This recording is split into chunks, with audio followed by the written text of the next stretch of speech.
بسم اللہ الرحمن الرحیم اذا جاء نصر اللہ والفتح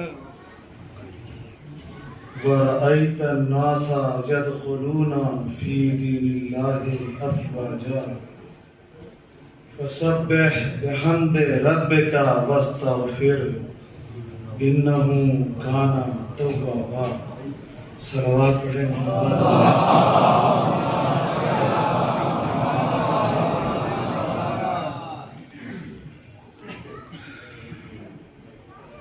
شاید آنے والے کچھ دنوں تک جب بھی میں آپ کے سامنے مائک پر آؤں کبھی فی الحال جذبات ہوں گے جس کا اظہار ہوگا. ذہن کبھی کچھ کہتا ہے بیان کرنے کو، کبھی کچھ کہتا ہے. جیسا کہ مولانا زاہد صاحب نے کہا کہ ہم اس حال میں ہے ہی نہیں، اس وجہ سے ہم لکھ کر کے لائے. کیا کہوں اور کیا نہ کہوں، کس بات کی تعزیت پیش کروں، آپ کے سامنے ان کا کون سا مشن بیان کروں. اس وقت صورت حال کیا ہے اس کو کس طرح سے بیان کروں نہیں سمجھ میں آتا. ہاں اتنا ضرور ہے کہ مولا نے فرمایا ہے کہ جب زندگی جیو تو ایسی جیو کہ لوگ تم سے ملاقات کے مشتاق ہیں، اور جب اس دنیا سے چلے جاؤ تو تمہارے اوپر لوگ گریہ کا گناہ کرتے ہوئے نظر آئے. اس طرح سے گریہ گناہ ان کے دل میں ایک عجیب تڑپ ہو. ہم حدیث میں پڑھتے تھے، تاریخ میں پڑھتے تھے، ہم نے اپنی آنکھوں سے دیکھ لیا. سچ سچ بتانا کتنا دل ہے جو اس وقت یہ دیکھ کے تڑپ رہا ہے. کتنے دل ہیں جو بڑے بے چین ہیں. حق ہے تمہارا، تم گریہ کرو، تم اپنے سینوں کو پیٹو، یہ تمہارا حق ہے، اس لیے کہ تمہارا رہبر چلا گیا ہے.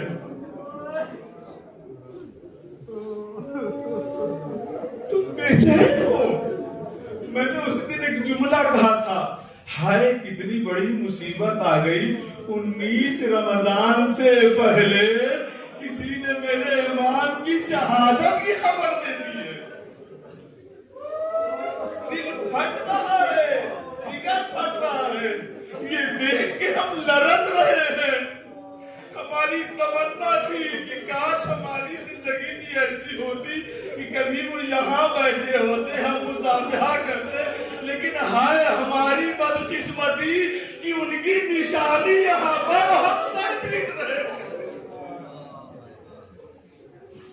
یہ ہمارے لیے المیہ ہے، یہ ہمارے لیے بہت بڑی مصیبت ہے. لیکن ان سب کے باوجود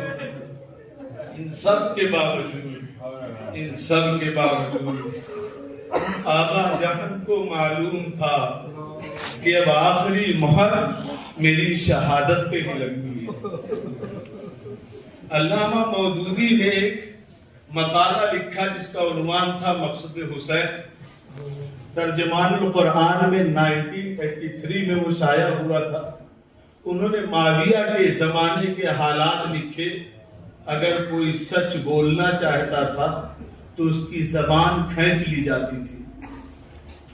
اگر کوئی حق کا ساتھ دینا چاہ رہا تھا تو اسے زندان میں ڈال دیا جاتا تھا. لوگوں کو دھمکیاں دی جاتی تھی کہ تمہیں قید کر دیا جائے گا. میں وہ واقعہ بیان کر رہا ہوں اس زمانے کو آج کے زمانے سے ریلیٹ کرنا. لوگوں کو ڈرایا جا رہا تھا کہ تمہارے خلاف مقدمہ چک کر دیا جائے گا، اریسٹ وارنٹ نکال دیا جائے گا. اگر تمہارے پاس رشوت کا پیسہ ہوتا تو تم کتنے بڑے بھی گناہگار تھے، تم حق پر تھے. اور اگر تم کتنے بھی سچے تھے، اگر تم رشوت دینے لائق نہ تھے تو پھر تم سب سے بڑے گناہگار تھے. وہ زمانہ تھا اور آج کا زمانہ.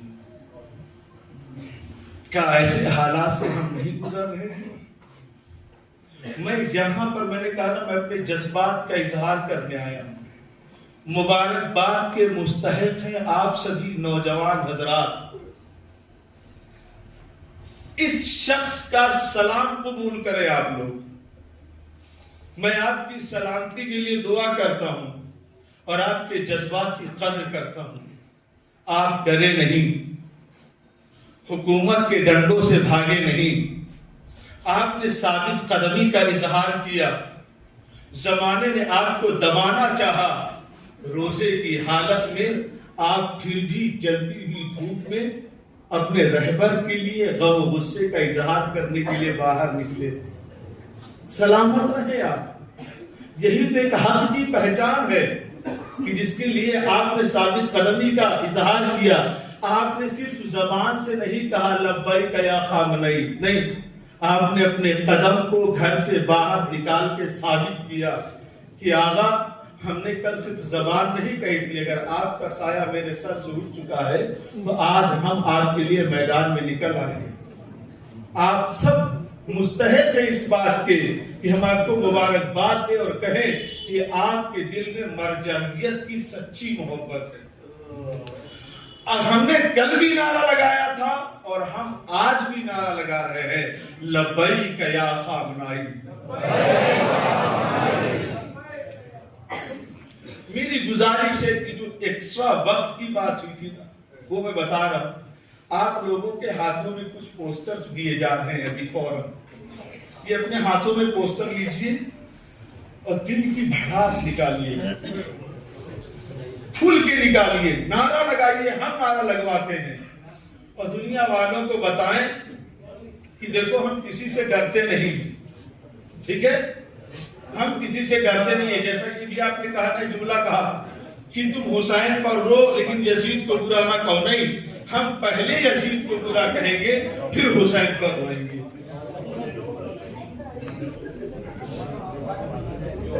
ایک صلوات پڑھیں محمد والے محمد پر. تھوڑا قریب ہو جائے،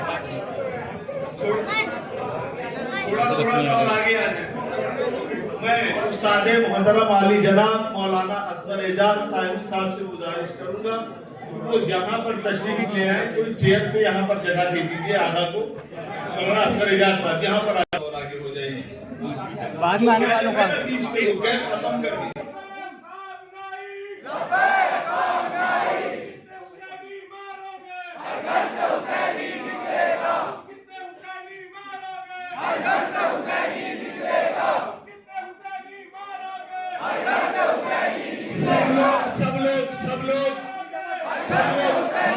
سب لوگ فوٹو اوپر رکھیں.